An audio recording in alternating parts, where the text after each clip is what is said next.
Praise the Lord. Mount Carmel church Ajmer YouTube channel से जुड़े सभी सब्सक्राइबर और दर्शकों को जल्द आने वाले प्रभु यीशु मसीह के मधुर और मीठे नाम में आज की शाम फिर एक और बार हमारे इस डेली ब्रेड कार्यक्रम में आपका स्वागत करते हैं।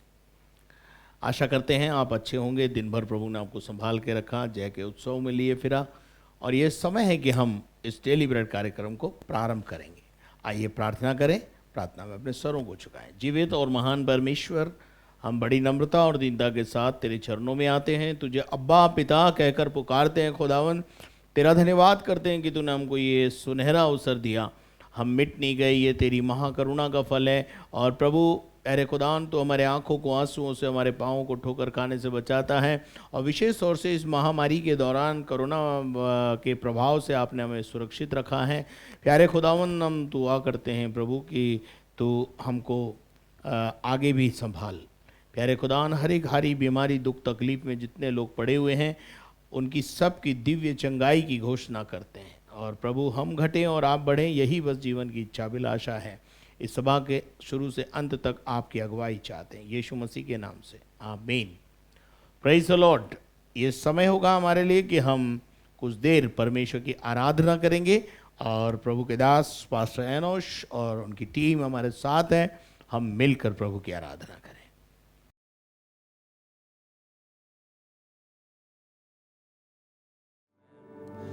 आइए हम आराधना में चलेंगे। पास्टर एनोश हमारे साथ है, वो हमें आराधना में लेके चलेंगे। आइए मिलकर परमेश्वर की आराधना करेंगे जो प्रभु महान है। और जिस कारण से उसने हमें बनाया वो कारण ये है कि हम उसकी महिमा और उसकी प्रशंसा करें, उससे मुलाकात करें, उसकी जय जयकार करें। आइए मिलकर कुछ देर उसको महिमा चढ़ाएं।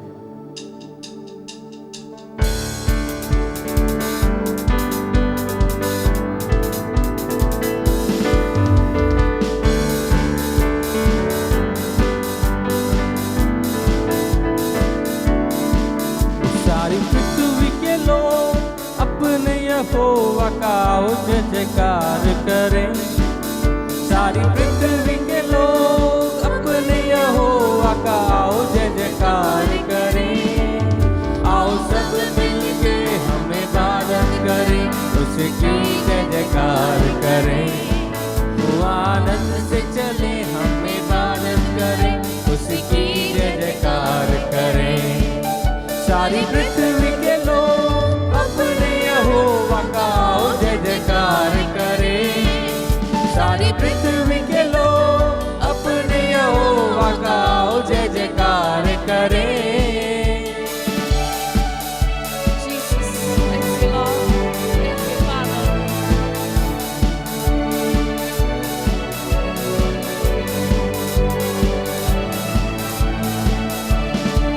ये जान रखो यहोवा खुदा है, बनाया हमको हम उसके ही हैं। ये जान रखो यहोवा खुदा है, बनाया हमको हम उसके ही हैं। हम बंदे हैं, वो हमारा खुदा उसकी चराई की भेड़े हैं। हम बंदे हैं, वो हमारा खुदा उसकी चराई की भेड़े हैं। सारी पृथ्वी के लोग अपने यहोवा का जय जयकार करें। सारी पृथ्वी के लोग अपने यहोवा का जय जयकार करें। धन्यवाद के साथ उसके पास में आओ, स्तुति करते हुए आंगन में आओ। धन्यवाद के साथ उसके पास में आओ, स्तुति करते हुए आंगन में आओ। उसकी स्तुति करो, उसकी स्तुति करो, उसके नाम को धन्य कहो। उसकी स्तुति करो, उसकी स्तुति करो, उसके नाम को धन्य कहो। सारी पृथ्वी के लोग अपने यहोवा का जय जयकार करें। सारी पृथ्वी के लोग अपने यहोवा का जय जयकार करें। आओ सब मिलके, आओ सब मिलके हम इबादत करें, उसकी जय जयकार करें। आनंद से चले हम इबादत करें, उसकी जय जयकार करें। सारी पृथ्वी के लोग अपने यहोवा का जय जयकार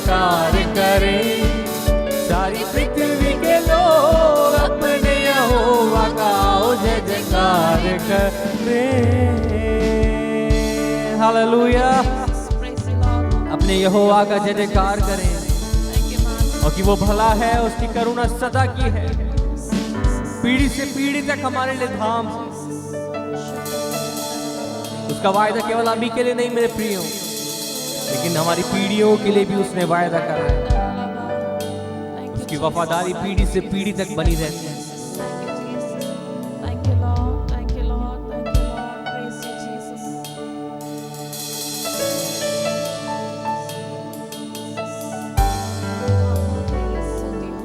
आइए आंखों को बंद करके उसकी महिमा करें।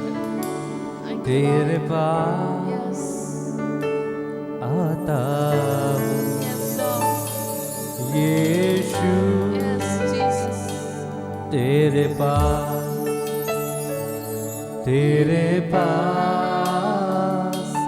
आता हूँ यीशु, तेरे पास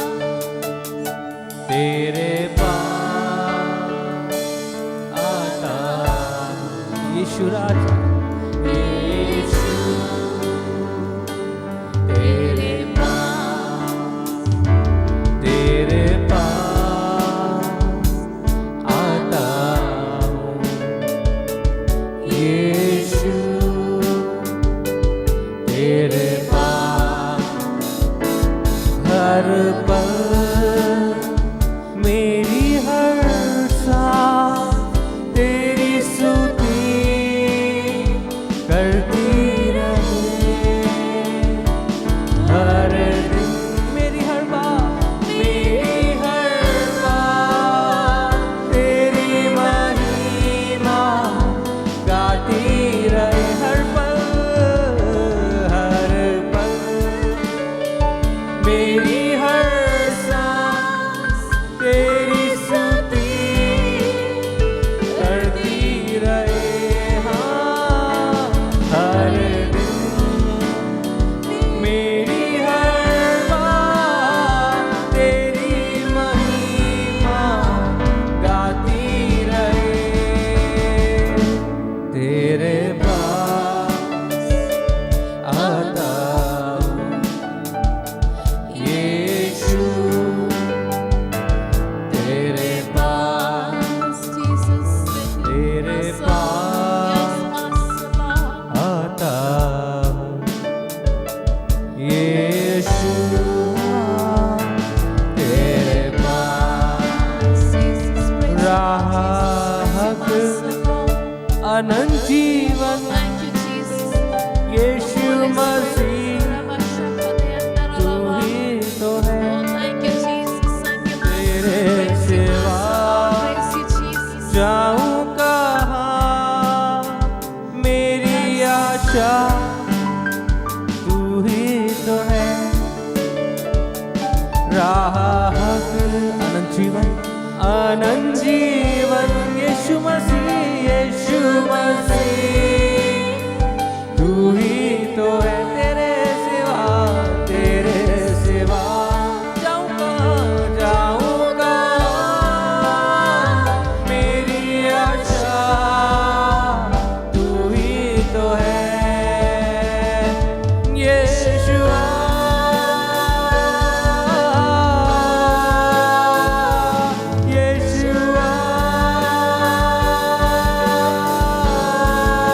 ओ यीशुआ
तेरी आराधना करते हैं। प्रभु तेरे नाम की स्तुति। राह, हक और अनंत जीवन तू ही है। तू ही हमारा शुरू है और तू ही अंत है खुदा। तेरी सामर्थ हमारे जीवन में कार्य करते रहे। आइए प्रभु के दास के द्वारा उसके जीवित कलाम को सुने जो प्रभु ने आज हमारे दिन के लिए रखा है। इस कलाम को सुने।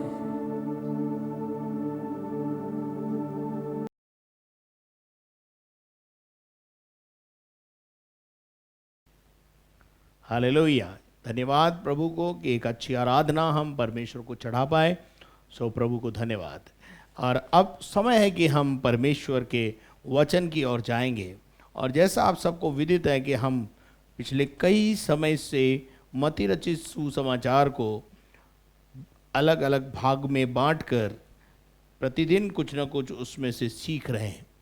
और आज जब हम यहाँ पर मौजूद हैं तो हम परमेश्वर के वचन में से फिर निकालेंगे मत्ती रचित सुसमाचार और उसका 22वां अध्याय, मत्ती 22 और उसके 41 पद से 46 पद तक हम पढ़ेंगे। जब फरीसी इकट्ठे थे तो यीशु ने उनसे पूछा, मसीह के विषय में तुम क्या सोचते हो? हाँ।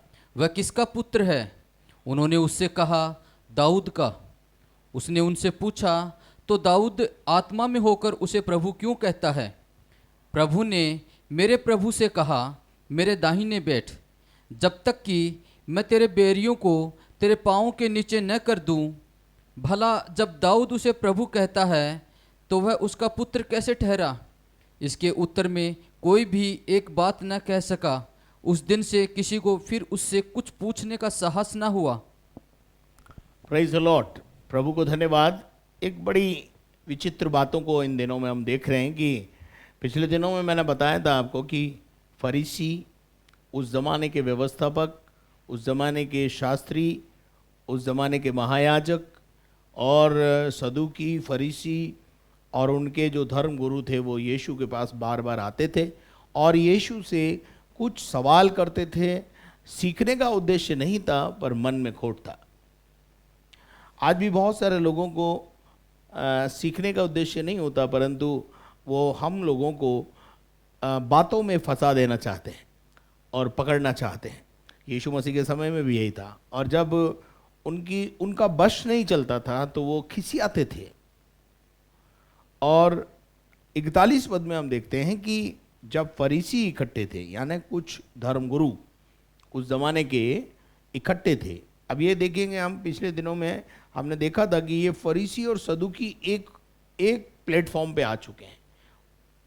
विश्वास अलग अलग है लेकिन उद्देश्य इनका एक हो गया है। और वो उद्देश्य था यीशु को किसी भी रीति से फंसा करके जेल खाने में डाल दें और इसको हमारी लाइफ में से जो एक कांटा बना हुआ है उसको हटा दें। तो अब जब इनका बस नहीं चलता था तो फिर ये 41 पद को अगर हम देखते हैं तो वहाँ लिखा है, जब फरीसी इकट्ठे थे तो यीशु ने उनसे पूछा। यीशु ने अब उनसे पूछा। फरीसी और सदूकी सभी लोग इकट्ठे थे लेकिन यहाँ केवल फरीसियों के लिए लिखा है। और उनसे पूछा तो क्या पूछा? 42 पद में हम देखेंगे, मसीह के विषय में तुम क्या सोचते हो? हाँ, मसीह के विषय में तुम क्या समझते हो? मसीह का क्या मतलब होता है? अगर मैं आज शाम आपको थोड़ा सा मसीह के विषय में बताऊं, मसीह का मतलब होता है अभिषेक पाया हुआ, जिसे उर्दू में मसा किया हुआ बोलते हैं, हिंदी में अभिषेक पाया हुआ बोल सकते हैं। एंड यीशु मसीह जो है, जिसके नाम तो उसका यीशु है, तो उसका नाम यीशु रखना। स्वर्ग से एक नाम दिया गया, आकाश के नीचे और पृथ्वी के ऊपर एक नाम है, एक मध्यस्थ करने वाला नाम है और वो है यीशु। लेकिन यीशु को मसीहा बोला गया।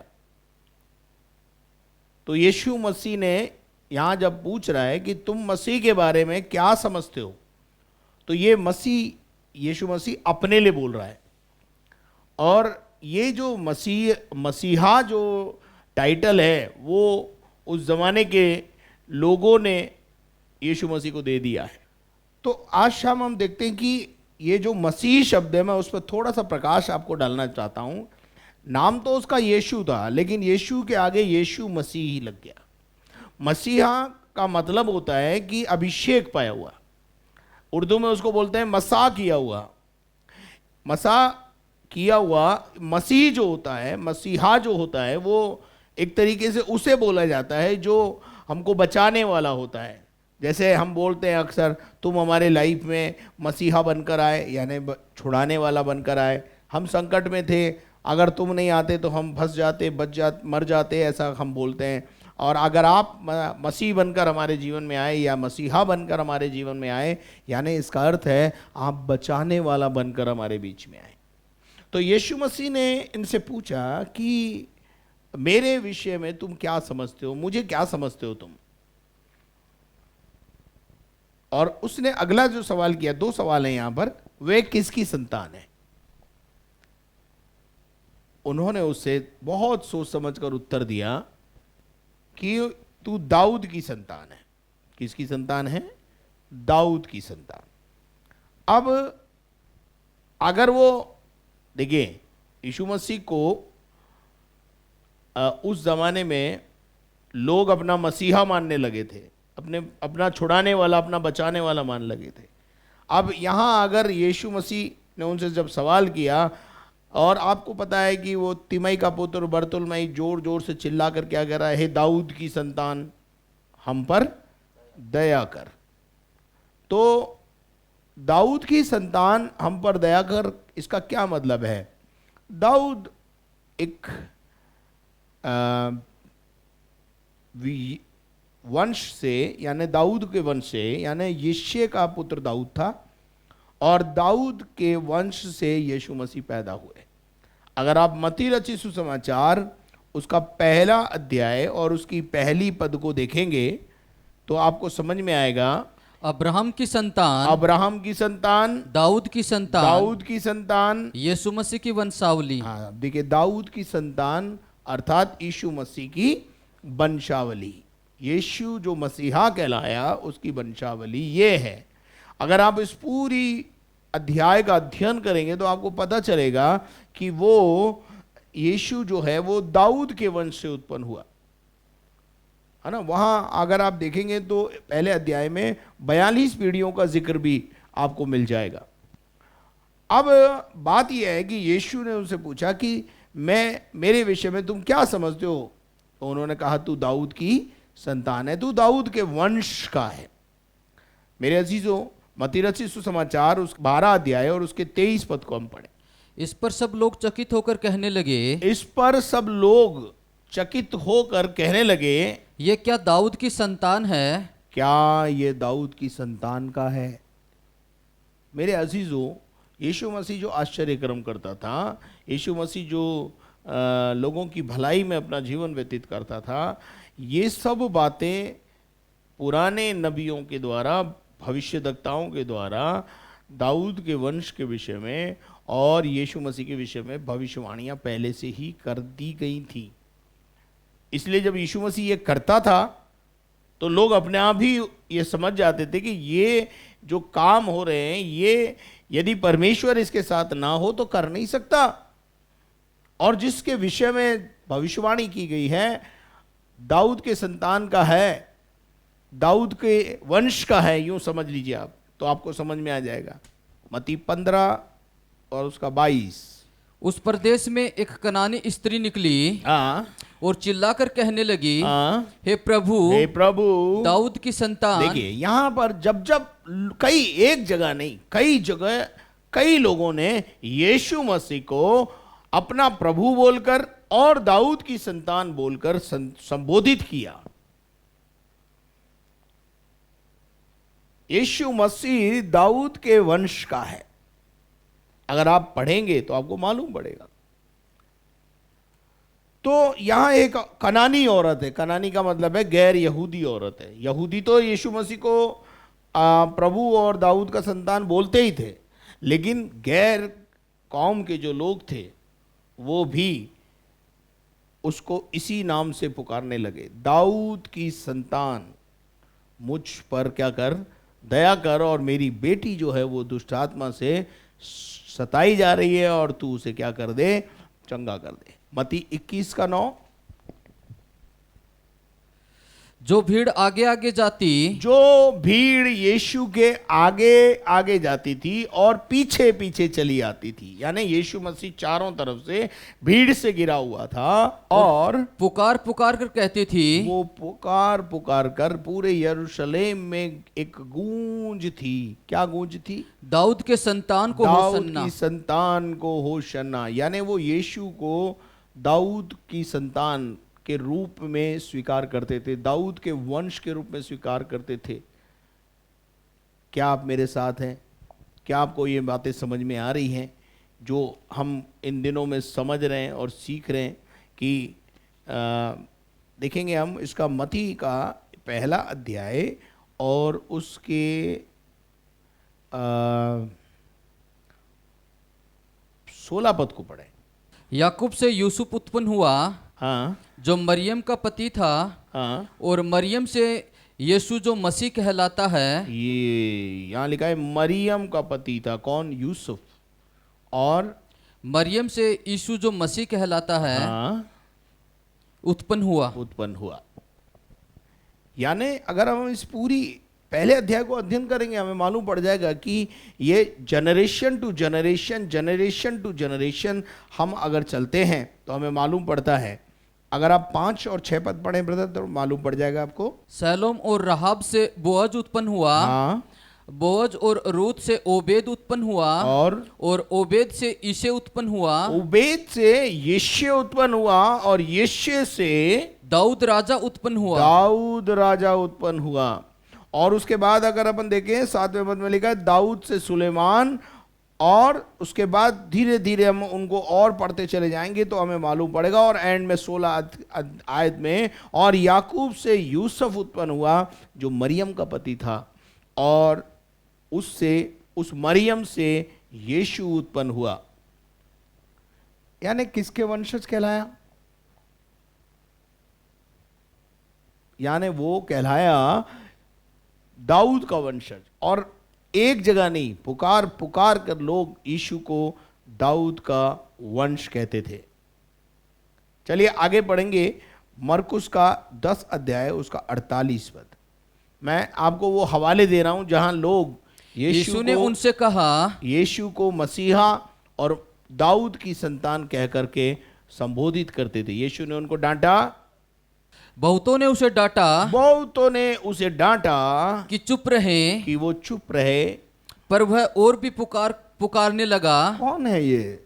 तिमाई का पुत्र बरतुल्मै। 46 पद से अगर अपन पढ़ेंगे तो आपको पता चल जाएगा ये एक अंधा भिखारी है, लेकिन वचन का ज्ञान इसका लाइफ में है, और ये जानता है कि यीशु मसीहा जो है वो दाऊद के वंश का है, और जिसके विषय में भविष्यवाणियां की गई है कि वो पैदा होगा और वो मसीहा कहलाएगा, वो लोगों को बचाने और छुड़ाने वाला कहलाएगा। देखिए अगर अपन मत्ती का 1 अध्याय देखेंगे तो आपको वहाँ पर मालूम पड़ेगा कि जब यीशु मसीह का जन्म हुआ उससे पहले 21 से पढ़ दीजिए ब्रदर।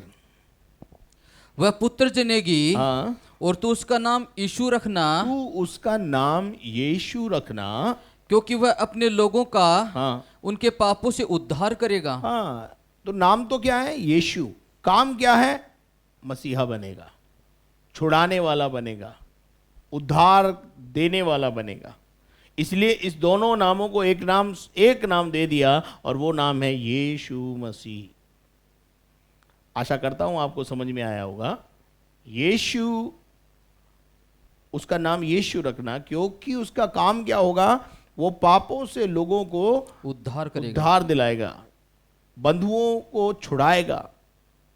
मेरे अजीजों, ये परमेश्वर का वचन है। पढ़ दीजिए जरा इस ब्रदर इस आयत। ये सब इसलिए हुआ कि जो वचन प्रभु ने भविष्यद्वक्ताओं के द्वारा कहा था, हाँ, जो वचन परमेश्वर ने भविष्यद्वक्ताओं के द्वारा कहा गया था वह पूरा हो। हाँ, देखो, हाँ, एक कुंवारी गर्भवती होगी, हाँ, और एक पुत्र जनेगी हाँ। और उसका नाम इमैनुअल रखा जाएगा। उस पुत्र का नाम यानी यीशु का दूसरा नाम है इमैनुअल। इमैनुअल का मतलब है परमेश्वर हमारे साथ है। अब उतर के आ गया है परमेश्वर हमारे बीच में उसने डेरा किया है। Praise the Lord. मैं यहां पर इस समय लूका का 4 अध्याय और उसके 16 पद को भी आपके सामने 16 से कुछ शब्द आगे पढ़ाना चाहता हूं ताकि आपको समझ में आए यीशु जो मसीहा कहलाता है वो मसीहा ऐसे ही नहीं कहलाया, उसका अभिषेक ऐसे ही नहीं हुआ। पढ़िएगा। फिर वह नासरत में आया। हाँ, वह नासरत में आया का क्या मतलब है? यीशु नासरत में आया जहां पाला पोसा गया था, वहां जहां उसका पालन पोषण हुआ और अपनी रीति के अनुसार हाँ। सब्त के दिन हाँ। आराधनालय में जाकर पढ़ने के लिए खड़ा हुआ। हाँ, देखिए सब्त का दिन जब था तो वो कहाँ चला गया? आराधनालय में चला गया और आराधनालय में जाकर उसने क्या किया? यशायाह भविष्यद्वक्ताओं की पुस्तक उसे दी गई। यशायाह की किताब उसे दी गई और उसने पुस्तक खोलकर वह जगह निकाली हाँ। जहां ये लिखा था, हाँ। प्रभु का आत्मा मुझ पर है, प्रभु का आत्मा मुझ पर है, इसलिए कि उसने कंगालों को सुसमाचार हाँ। सुनाने के लिए मेरा अभिषेक किया है, और मुझे इसलिए भेजा है हाँ। कि बंदियों को छुटकारे का हाँ। और अंधों को दृष्टि पाने का हाँ। सुसमाचार प्रचार करूं आगे और कुचले हुओं को छुड़ाऊं। ये यशायाह ने पहले से ही इसके विषय में भविष्यवाणी की। ये होता है यीशु मसीहा, मसीह का काम, छुड़ाने वाला। अब मैं आपसे कहना चाहता हूं, आपकी आज की तारीख में आप कौन है? मसीह है। मसीह का क्या मतलब होता है? मैं आपको बता रहा हूं। मसीह का मतलब होता है मसा किया हुआ, अभिषेक पाया हुआ। अभिषेक काय के लिए? आओ खाओ पियो, कल तो मर जाएंगे, इसलिए हमारा अभिषेक किया है प्रभु ने। हमारा अभिषेक एक विशेष कार्य के लिए किया गया है। आपको मसीह इसलिए मिला है कि आपके माध्यम से वो दूसरे बंधुओं को छुटकारा दिलाए, अंधों को दृष्टि पाने का सुसमाचार का प्रचार करवाए और कुचले हुओं को छुड़ाए। और क्या लिखा है ब्रदर? और प्रभु के प्रसन्न रहने के वर्ष का प्रचार करूं। हाँ, प्रभु के प्रसन्न रहने का वर्ष का जो है मैं प्रचार करूं। और तब उसने पुस्तक बंद करके हाँ। सेवक के हाथ में दे दी हाँ। और बैठ गया। और आराधनालय के सब लोगों की आंखें हाँ। उस पर लगी थी। आगे। तब वह उनसे कहने लगा, तब जब उनकी आंख उसके ऊपर लगी तब यीशु ने कुछ कहा। आज कौन सा लेख? आज ये लेख तुम्हारे बीच में क्या हुआ है? पूरा हुआ है। Wonderful wonderful wonderful. जिसके बारे में यशायाह ने कहा था कि यीशु जो है वो ऐसा काम करेगा, इसलिए उसका अभिषेक होगा। और ये लेख जो उसने बोला था, वो भविष्यवाणी जो उसने उस समय की थी, आज तुम्हारे बीच में पूरी हो गई है। Praise the Lord. मेरे अजीजों, यशायाह की कुछ भविष्यवाणियां, भविष्यद्वक्ताओं की कुछ भविष्यवाणियां पूरी हो चुकी हैं और कुछ भविष्यवाणियां रिपीट भी होती हैं, ध्यान रखना। और कुछ भविष्यवाणियां पूरी होने वाली हैं और कुछ इन फ्यूचर पूरी होंगी। अक्षरक्ष जो भविष्यवाणियां प्रभु के वचन के अनुसार यीशु के लिए, यीशु मसीहा के लिए, संसार के लिए की गई हैं, वो सब पूरी होंगी। पूरे हुए बिना रहेगी नहीं, टलेगी नहीं। यीशु कहता है आज ये लेख, आज जो मैंने पढ़ा यशायाह की किताब से, वो लेख तुम्हारे बीच में पूरा हो गया है। और क्या लिखा है? सब ने उसे सराहा। हाँ, सब उसे क्या करने लगे? सराहने लगे। अब अपन वापस आए उस जगह पर जहां हम शुरू हुए थे, मत्ती के 22वें अध्याय में। तो यीशु मसीह ने हमने 12:35 को पढ़े, मरकुस का 12:35। मैंने आपको बताया मरकुस 10:48 में, मरकुस 12:35 में पढ़ेंगे। फिर यीशु ने मंदिर में उपदेश करते हुए ये कहा, शास्त्री कैसे कहते हैं? शास्त्री क्यों कर कहते हैं कि मसीह दाऊद का पुत्र है? शास्त्री क्यों बोलते हैं कि यीशु मसीह जो है वो दाऊद का पुत्र है? आप देखिए, शास्त्र जो है वो यीशु को मसीह के रूप में और दाऊद के पुत्र के रूप में प्रकट कर रहे हैं। और शास्त्री भी इस बात को क्या करने लगे हैं, मानते हैं। आपको पता है निकोदेमुस यीशु मसीह के पास आया और कहने लगा, मैं जानता हूं तू परमेश्वर की ओर से आया है। क्यों? अरे जो परमेश्वर अगर तेरे साथ नहीं हो तो ये तू मुर्दे उर्दे तो नहीं जिला सकता, अंधों को आंखें दे देता है, लंगड़ों को चला देता है, ये काम तो परमेश्वर ही कर सकता है। इसका मतलब तू परमेश्वर की ओर से आया है, परमेश्वर तेरे अंदर है। केवल चापलूसी करने से काम नहीं चलेगा ना। तो चले अपन देखते हैं क्या लिखा है। दाऊद ने आप ही पवित्र आत्मा में होकर कहा है, दाऊद ने आप ही पवित्र आत्मा में होकर कहा है, प्रभु ने मेरे प्रभु से कहा, प्रभु ने मेरे प्रभु से कहा, प्रभु ने मेरे प्रभु से कहा, मेरे दाहिने बैठ, मेरे दाहिने बैठ, जब तक कि मैं तेरे बैरियों को तेरे पांवों की पीढ़ी न कर दूं। पांव की नीचे ना कर दूं, पांव की पीढ़ी ना कर दूं। इसका मतलब यह है अंडर द कंट्रोल।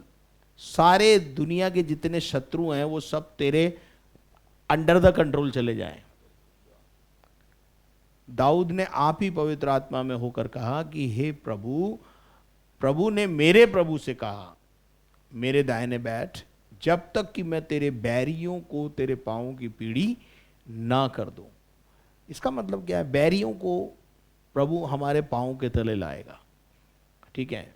और वो कैसे लाया? अगर आप पहला कुरिन्थियों 15वां अध्याय मैं थोड़ा सा ये पढ़ दूं ताकि आपको ये समझ में आए कि ये बैरी कौन है और इस बैरी पर फतेह कैसे पाई जा सकती है, विजय कैसे पाई जा सकती। 22 पद से पढ़ें, पहला कुरिन्थियों। और जैसे आदम में सब मरते हैं, आदम की वजह से मृत्यु जीवन में आई, और वैसे ही मसीह में सब जिलाए जाएंगे। वैसे ही यीशु मसीह में सब। आदम, पहला आदम पाप करके मृत्यु को लाया, दूसरा आदम अर्थात यीशु मसीह, पहला आदम, देखिए पहला आदम काई से बनाया गया, मिट्टी से बनाया गया, पर गलती करके, अनाज्ञाकारिता करके पापी ठहरा। पाप की मजदूरी मृत्यु के रूप में आई।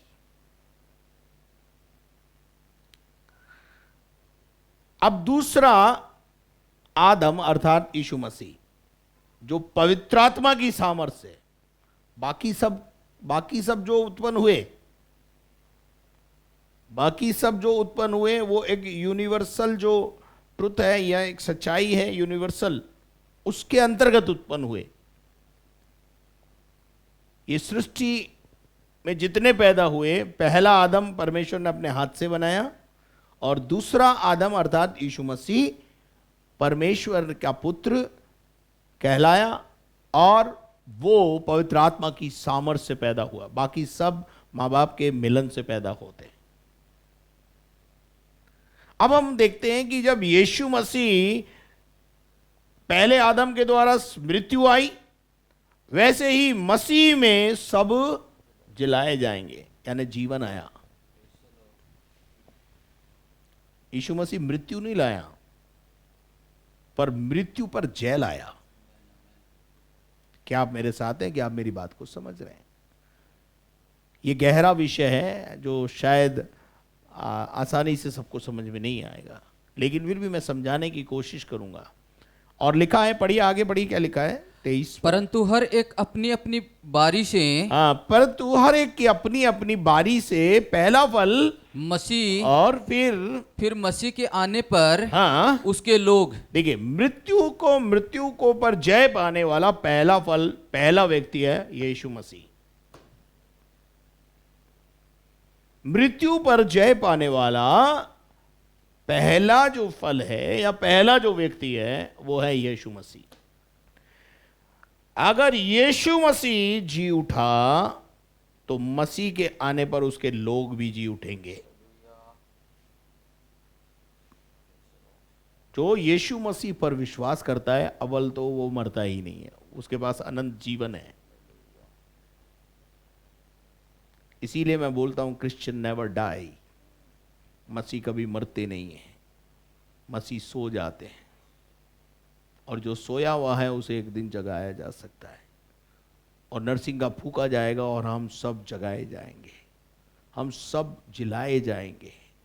अगर मसीह जी उठा तो हम भी जी उठेंगे, उसके लोग भी जी उठेंगे। आगे बढ़िए ब्रदर। इसके बाद अंत होगा, इसके बाद अंत होगा, उस समय वह सारी प्रधानता उस समय वो सारी प्रधानता और सारा और अधिकार सारा अधिकार और सामर्थ का अंत करके सामर्थ का अंत करके राज्य- सारी प्रधानता, सुनिए ध्यान से, सारी प्रधानता और सारे अधिकार और सामर्थ का अंत करके राज्य को परमेश्वर पिता के हाथ में क्या कर देगा? सौंप देगा। किसकी प्रधानता और किसका सारा अधिकार और किसकी सामर्थ? शैतान की सारी प्रधानता, अधिकार और सामर्थ को क्या कर देगा? यीशु अंत कर देगा। अंत करके वो जो राज्य उसने तैयार किया है वो पिता के हाथ में सौंप देगा। ये एक और गहरी बात है, मैं आपको बता दूं कि जो राज्य पिता के हाथ में सौंपा जाएगा वो फिर से यीशु मसीह के हाथ में सौंपा जाएगा, और यीशु मसीह 1000 साल तक राज्य करेगा। और यीशु जब राज्य करेगा तो उसके साथ उसके लोग, मैं और आप भी उसके साथ राज्य करेंगे। इसलिए हम साधारण लोग नहीं हैं। इन द कमिंग डेज हम रूलर हैं, हम राज्य करने वाले लोग हैं। अगर आप इस समय उत्पत्ति 1:26 पढ़ें आपको, तो आपको समझ में आ जाएगा। 1:26। फिर परमेश्वर ने कहा, फिर परमेश्वर ने कहा, हम मनुष्य को अपने स्वरूप के अनुसार हाँ, अपनी समानता में बनाएं, आगे, और वे समुद्र की मछलियों आगे, और आकाश के पक्षियों आगे, और घरेलू पशुओं और सारी पृथ्वी पर और सब रेंगने वाले हाँ। जंतुओं पर जो पृथ्वी पर रेंगते हैं हाँ। अधिकार रखें। क्या रखे? अधिकार। मेरे अजीजों, हम पृथ्वी पर एक अधिकारी के रूप में, एक राज्य करने वाले के रूप में रखे गए हैं। We are rule on the earth in the coming days. इसलिए हम अपने आप को तैयार करें, अपने आप को हल्का नहीं समझें। पहले आदम के द्वारा मृत्यु आई, यीशु मसीह के द्वारा जीवन आया। यीशु पर जो विश्वास करेंगे वो कभी मरेंगे नहीं, वो जिएंगे। और उसके बाद वापस 1 कुरिन्थियों 15:24 के बाद पढ़े। क्योंकि जब तक वह अपने बैरियों को, अब देखिए क्या लिखा है, जब तक वो अपने बैरियों को अपने पांव तले न ले आए, अपने पांव, अभी हमने वहां क्या पढ़ा था मती में? वही बात पढ़ी थी। अब यहां पर बोल रहा है, 25 पद को पढ़े। क्योंकि जब तक वह अपने बैरियों को, जब तक वो अपने बैरियों को अपने पांव तले न ले आए, जब तक वो अपने बैरियों को अपने पांव तले न ले आए, तब तक उसका राज्य करना अवश्य है। तब तक उसका राज्य करना क्या है? अवश्य है। अवश्य। यानी यीशु का राज्य करना आवश्यक है। एक समय आएगा यीशु मसीह इस राज्य को परमेश्वर के हाथ में सौंप देगा। प्रकाशित वाक्य में लिखा है। और वो परमेश्वर एक समय फिर आएगा कि वो यीशु को सौंप देगा, और वो सौंपे हुए राज्य में जब यीशु के साथ, यीशु जब राज्य में आएगा, महिमा में आएगा, तो हम भी उसके साथ, उसके लोग भी उसके साथ राज्य करेंगे। मैं आपको बता दूं, हम विश्वास की आंखों से देखते हैं। हमारा राज्य ये जो दिल्ली वाला और ये वाला नहीं है। और यहां लिखा है, अपने पांव तले ना ले आए तब तक उसका राज्य करना आवश्यक है। आगे बढ़िए। सबसे अंतिम बैरी, अंतिम बैरी, क्या हमने वहां पढ़ा था? हमने वहां पढ़ा था कि जब तक वो अपने बैरियों को पांवों के तले ना कर दे, तब तक उसका राज्य करना बहुत जरूरी है। और अंतिम बैरी कौन है जो नाश किया जाएगा? वो कौन है? वो कौन है? वो मृत्यु है। मनुष्य का अंतिम बैरी वो मृत्यु है। शैतान ने अपना आज्ञा पालन करवा के उसके प्रतिफल में हमको मृत्यु दी है। यीशु मसीह ने अपनी आज्ञा का पालन करवा के हमें जीवन दिया है। आपका निर्णय आपका है कि आप किसको फॉलो करेंगे। आपको जीवन चाहिए, आपको खुशियों का जीवन चाहिए, आपको अनंत जीवन चाहिए, लगे रहिए, यीशु के पीछे पड़े रहिए, यीशु को फॉलो करते रहिए। बाइबल बताती है सब लोगों ने यीशु को सराहा, और वहां यह भी लिखा है सब लोगों की आंखें यीशु की ओर लगी थी। आज मैं शाम को आपसे पूछना चाहता हूं, यीशु ने पूछा तुम क्या समझते हो मेरे विषय में। चलिए एक आयत और पढ़ें, यूहन्ना 7:42। अंतिम बैरी के बारे में मैंने बताया, लेकिन अब और आगे बढ़ेंगे हम। क्या पवित्र शास्त्र में ये नहीं आया कि मसीह दाऊद के वंश से, मसीह यीशु मसीह दाऊद के वंश से और बेहतलेम गांव से आएगा, और जहां दाऊद रहता था, जहां दाऊद रहता था, बेहतलेम के गांव में, उस बेहतलेम नाम के गांव से यीशु पैदा होगा। ये पहले से ही पवित्र शास्त्र में आ गया है, भविष्यवाणी की गई। मेरे अजीजों, वो भविष्यवाणियां हम इस माइनर प्रॉफिट्स में देखते हैं कि वहां एक जगह ये भविष्यवाणी की गई है। हम परमेश्वर के वचन में से एक आयत को देखेंगे जो बहुत ही बेहतरीन है, जो इस विषय में बताती है कि बेथलेहम के विषय में। और यहाँ मीका नबी की किताब 5वां अध्याय और 2 पद, मीका इस प्रकार से उस बेथलेहम के विषय में, दाऊद के नगर के विषय में, जो अभी हमने 12:35 में पढ़ा कि वो दाऊद के नगर के विषय में एक भविष्यवाणी कर रहा है। जरा उस भविष्यवाणी को पढ़े ब्रदर। हे बेहतलेहम, हे एफ्राता, हाँ, यदि तू ऐसा छोटा है, यदि तू ऐसा छोटा है, इसका मतलब क्या है? बेथलेहम की कोई अपने आप में कोई वैल्यू नहीं थी, बड़ा नगर नहीं था, एक छोटा सा यरूशलेम का एक छोटा सा गांव।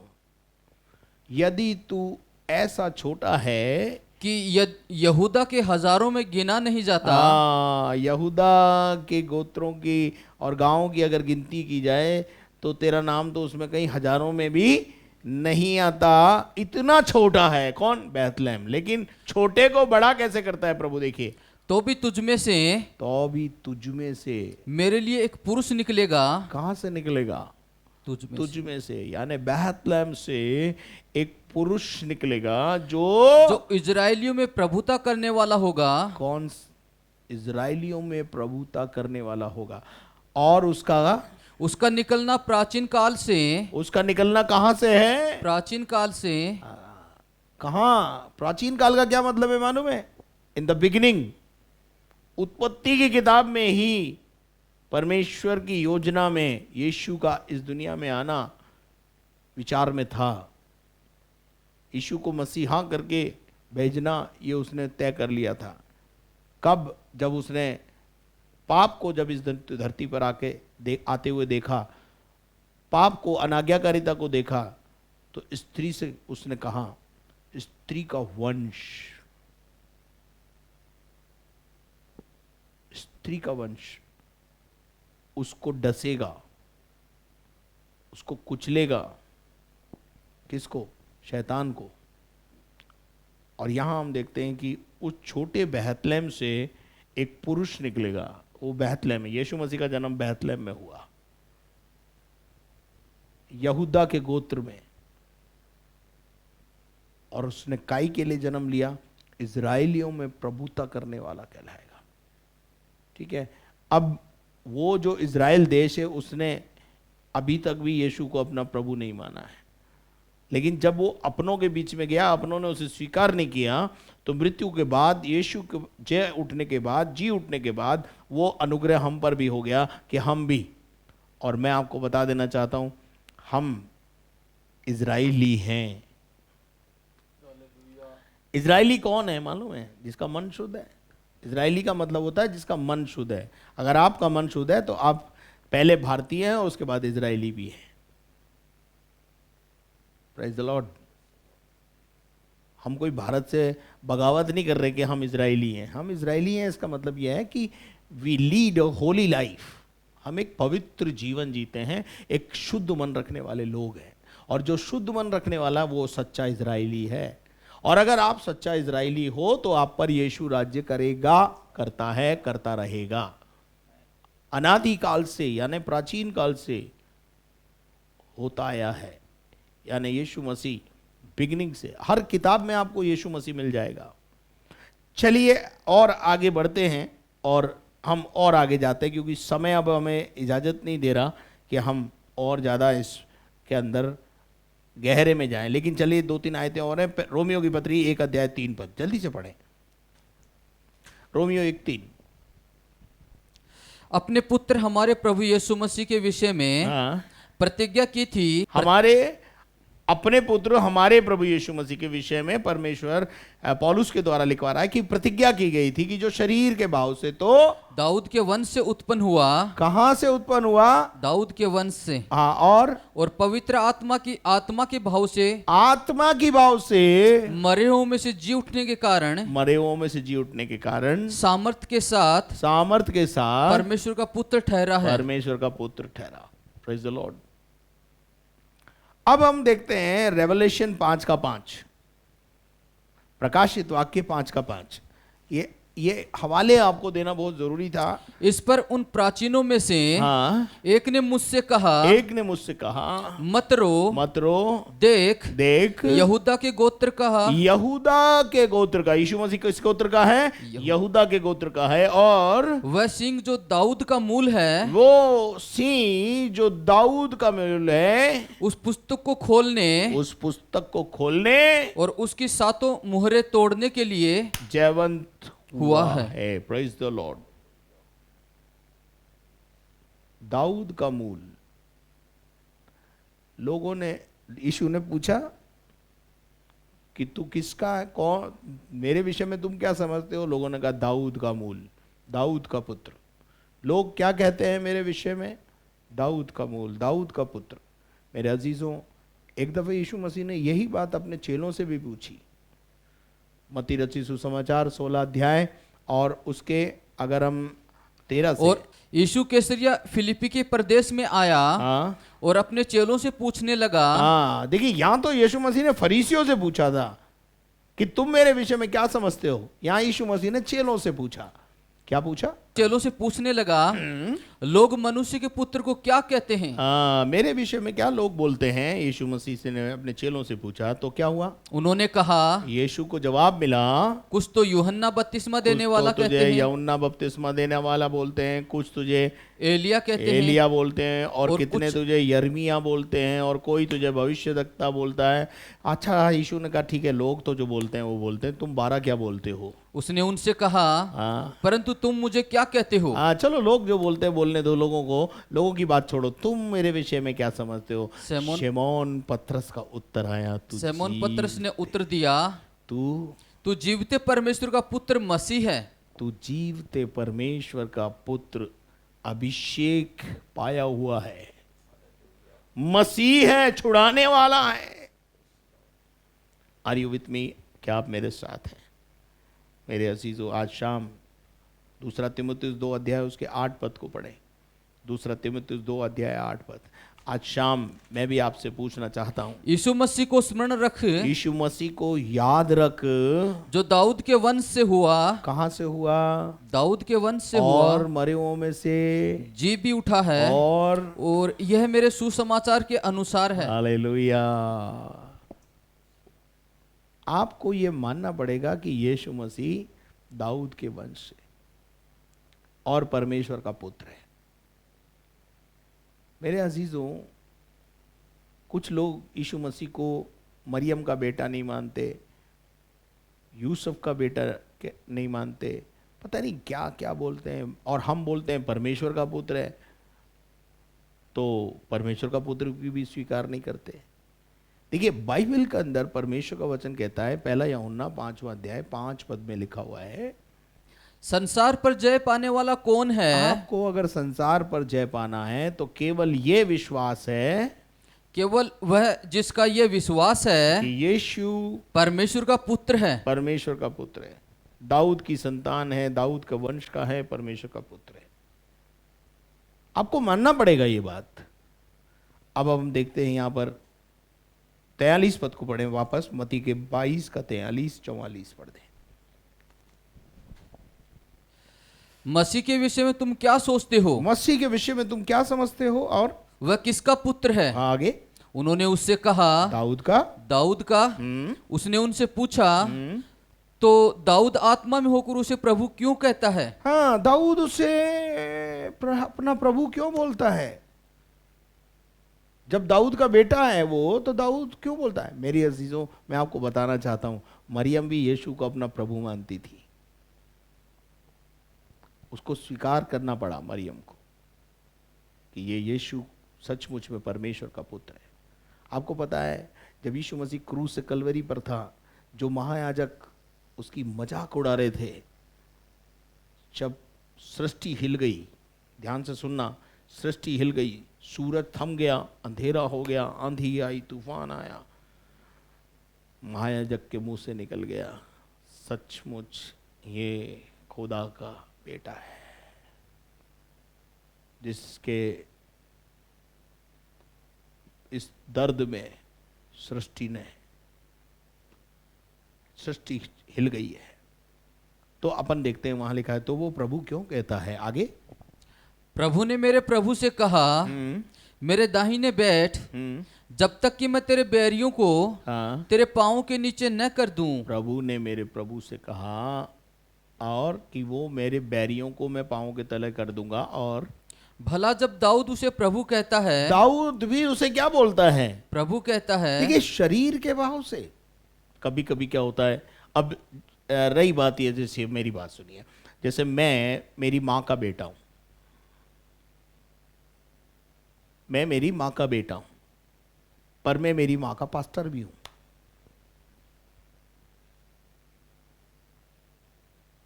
मैं मेरे पिता का पास्टर भी रहा, ठीक है, वो हमारे सीनियर थे, हमारे को सिखाया उन्होंने, और नहीं समझ सीखा, लेकिन उनके नेतृत्व में हमने पास्टरशिप करी और सीखा। लेकिन अगर मैं मेरी माँ से पूछता हूँ, तो मेरी माँ बोलती है कि भाई तू मेरा बेटा जरूर है, लेकिन मेरा पास्टर भी तो तू ही है। अब वो, मैं जब बेटा हूं तो वो मुझे राजू कह के पुकार लेती है, लेकिन जब एक दूसरा रोल मेरा आता है, तो उन्हें जब दूसरों को बोलती हैं, तो वो यही बोलती हैं, पास्टर साहब अंदर होंगे। जबकि अगर वो चाहे तो मुझे ये भी बोल सकती है, वो राजू अंदर बैठा होगा। लेकिन दाऊद भी उसे अपना प्रभु कह करके क्या कर रहा है? संबोधित कर रहा है। शरीर के भाव से हो सकता है आपका पास्टर आपसे छोटा हो, ध्यान रखना आप। शरीर के भाव से आपका पास्टर आपकी उम्र से बहुत छोटा हो, लेकिन पास्टर होता है। अभी जैसे मान लीजिए, अब मैं जानता हूं आप बड़े पास्टर जो थे उनका आदर करते थे, क्योंकि वो उम्र याफ्ता थे। अभी रही बात ये मेरी, तो मुझे भी आप एज ए पास्टर स्वीकार करते हैं, लेकिन अब बात आती है जहां थर्ड जनरेशन की, एनोश पास्टर की, ठीक है। अब जब एनोश पास्टर जो हैं वो आपकी उम्र से बहुत छोटे हैं, लेकिन है तो वो आपके पास्टर, इसलिए आपको क्या करना होगा? उम्र में भले ही वो छोटे हैं, लेकिन परमेश्वर की ओर से अपॉइंट किए हुए एक अभिषेक दास है, सेवक हैं, इसलिए उनका आपको क्या करना पड़ेगा? उनका आदर करना पड़ेगा। दाऊद यीशु को अपना प्रभु कह रहा है, जबकि दाऊद के वंश से ही वो निकला है। तो ये क्रम है, इसे आपको समझना होगा, ठीक है। आगे बढ़ें, क्या लिखा है? भला जब दाऊद उसे प्रभु कहता है, तो वह उसका पुत्र कैसे ठहरा? यीशु मसीह ने भी उनको टांग दिया बुरी तरह से। आगे, इसके उत्तर में कोई भी एक बात न कह सका। यीशु मसीह ने बोलती बंद कर दी। यीशु मसीह ने जो बोल पूछा उससे सब स्तब्ध रह गए, और लिखा है कोई बात न कह सका, और परंतु उस दिन से किसी को फिर उससे कुछ पूछने का साहस न हुआ। अरे भैया, इससे तो पूछना ही बेकार है। क्योंकि इसके उत्तर बड़े खतरनाक होते हैं, बोलती ही बंद कर देने वाले उत्तर होते हैं। आज शाम मैं भी आपसे कहना चाहता हूं, यीशु प्रभु है, यीशु दाऊद की संतान है, यीशु मरियम का बेटा है, यीशु यूसुफ का बेटा है, यीशु बढ़ई का बेटा है। ये सब आप मानते हैं, लेकिन इससे बढ़कर आपको यह मानना पड़ेगा कि यीशु परमेश्वर का पुत्र है, यीशु दाऊद की संतान है, दाऊद के वंश से है, और दाऊद खुद उसे अपना प्रभु कह करके स्वीकार करता है। मेरे अजीजों, हमको ये समझना है कि आज हम भी यीशु के विषय में क्या समझते हैं। और यहाँ यीशु मसीह ने इन सब बातों के बाद उन सब के मुंह को बंद कर दिया, और बाइबल बताती है उसके बाद उससे कुछ पूछने का हियाव नहीं हुआ। ऐसा लोग बताते हैं कि ये घटना यीशु मसीह के पकड़वाए जाने से 2 दिन पहले की ही है, क्योंकि उसका समय आ गया था। तो इसलिए आइए आज शाम के समय में हमने इस बात को अच्छी रीति से समझ लिया है। प्रभु आपको आशीष दे, बुद्धि दे, ज्ञान दे कि आप इन बातों को समझ सकें और यीशु को अपना प्रभु और दाऊद की संतान और बेथलेहम में एक पैदा होने वाला पुरुष, भले ही वो छोटे गांव से निकला है, परंतु अपने आप में एक अहमियत रखता है। मेरे अजीजों, आज हम देखते हैं कि हमारे देश के प्रधानमंत्री पूर्व में चाय बेचते थे, लेकिन आज उस चाय बेचने वाले को हमें आदरणीय प्रधानमंत्री बोलना पड़ता है। क्यों? वो अब आदर के योग्य हैं, आप उनका निरादर नहीं कर सकते हैं। यीशु मसीह बेथलेहम में जरूर पैदा हुआ, उसकी पैदाइश को लेकर के बहुत सारे प्रॉब्लम्स लोगों को है, लेकिन परमेश्वर ने उसे अपना बेटा करके सिद्ध कर दिया, मुर्दों में से जिंदा करके ये साबित कर दिया कि वो परमेश्वर का पुत्र है। इसके बाद अब क्या बाकी रह गया है? अंतिम बैरी जो मौत था उसको भी उसने हरा दिया, प्रधानताओं को कुचल डाला, विजय का अनुभव करा दिया। आइए इस विजय के अनुभव में अपने जीवन को जिए। एक हारा हुआ जीवन जीने के लिए मुझे और आपको प्रभु ने नहीं बुलाया है, परंतु एक विजय से भरा हुआ जीवन प्रभु आपको दे। आइए दुआ करें। परमेश्वर, हम तेरा धन्यवाद करते हैं इस सुंदर वचन के लिए प्रभु जो तूने हमको दिया। यीशु मसीह के नाम से हम इनको आशीष कहते हैं प्रभु, सुनने वालों को। और खुदावन, आज सचमुच ये यीशु को अपना प्रभु जानकर स्वीकार कर लें। और प्यारे खुदावन परमेश्वर, हम घटें और आप बढ़ें प्रभु। यीशु के नाम से जितने कोरोना वायरस का प्रभाव सारे विश्व में चल रहा है प्रभु, और जो बीमार हैं हम उनकी चंगाई के लिए घोषणा करते हैं, और वायरस का जाना तय हो जाए प्रभु, ये हमारी आपसे प्रार्थना है। और विशेष तौर से जिनके आज जन्मदिन है और जिनके आज मैरिज एनिवर्सरी है, उन्हीं को यीशु के नाम से आशीष कहते हैं। हम घटे तू बढ़े, ये हमारे जीवन की इच्छा अभिलाषा है। यीशु मसीह के जलाली और सामर्थी नाम से मांगते हैं, आमीन। और अब हमारे खुदावंद यीशु मसीह का फजल, खुदा बाप की मोहब्बत, पाक रूह की रिफाकत और शराकत अब से लेकर हमेशा तक हम सबों के साथ होती रहे, और हम सब बोलें आमीन। And may God bless you. यदि आपने हमारे चैनल को सब्सक्राइब नहीं किया तो जल्दी से आप उसे सब्सक्राइब करें, बेल आइकन को दबाएं, शेयर करें, लाइक करें। प्रेयर टावर के नंबर स्क्रीन पर हैं, उनका इस्तेमाल करें। प्रार्थना टावर के नंबर पर प्रार्थना निवेदन दिया करें। अक्सर बहुत ज़्यादा लोग मुझे निवेदन देते हैं, तो बेहतर होगा कि हम उन प्रेयर टावर्स के ऊपर पहले प्रार्थना निवेदन दें। और साथ में यदि आप इस सेवकाई से आशीष पाते हैं, आपके आध्यात्मिक जीवन के लिए लाभकारी हुई है, तो निश्चित रूप से इसको आगे कंटिन्यू करने के लिए हमारे को आपकी प्रार्थनाओं की और आपके आर्थिक सहयोग की ज़रूरत है। मेरे अजीज़ों, आर्थिक सहयोग की अपील मैं इसलिए करता हूँ कि रोज़ स्टूडियो के अंदर काम होता है, शूटिंग होती है, उसके बाद जो है एडिटिंग होती है, लाइट और कैमरा और बहुत सारी चीज़, और स्टाफ पूरा लगा होता है, स्टाफ को सैलरी देना होता है, तो ये सब कुछ होता है। इसलिए आपके आर्थिक सहयोग अपेक्षित है। उसके लिए बैंक अकाउंट की डिटेल स्क्रीन पर है। Thank you and may God bless you. कल शाम फिर आपके साथ मुलाकात करेंगे। धन्यवाद।